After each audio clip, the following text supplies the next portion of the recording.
Hi everybody, it's Dr. Ware again, checking in from Levine Vet Center.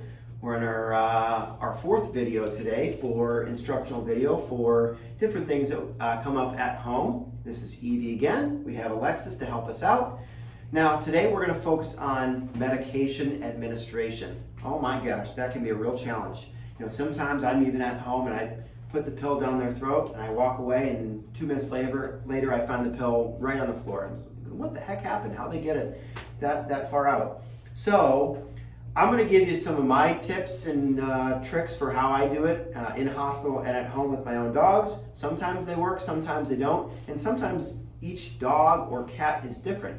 And we're going to come up with a instructional video for giving cats medications down the road. We're going to start with dogs here.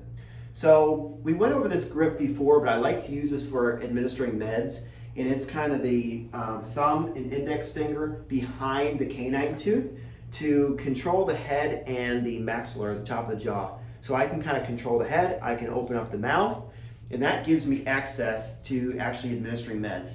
Now, sometimes administering meds to dogs isn't the most graceful thing. And it seems, and they're kind of fighting you, and you kind of just have to do the best you can. But when I like to position myself, I'm right-handed. So I actually I use that as my medication administrator, okay?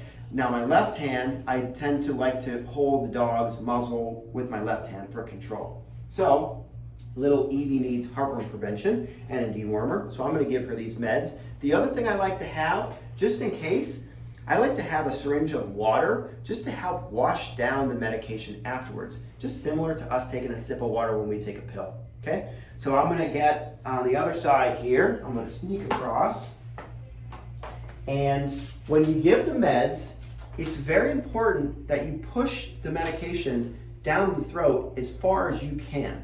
Dogs are very good at using their tongue to bring the medication back up and spit it on your floor, typically right in front of you to say aha. But yeah, so it's important that you kind of position the pill and then with your index finger, you push it down their throat as far as you can. It will elicit a gag reflex frequently.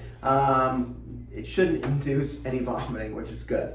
Okay, so I'm gonna get ready. I got my syringe ready, got my hand ready to grip her little upper jaw, and with my middle finger, I'm actually gonna go right on her incisors, open her mouth, down the pipe, way down the pipe, and I'm gonna push that pill way down as far as I can. Okay, I'm gonna hold the mouth closed. I'm gonna take my syringe now and put it right behind that canine tooth in that little spot. I'm not gonna try to drown her here, just a little bit of water at a time. Oh, that's delicious. And I'm gonna check just to make sure, for good measure, that it's down. Open up wide.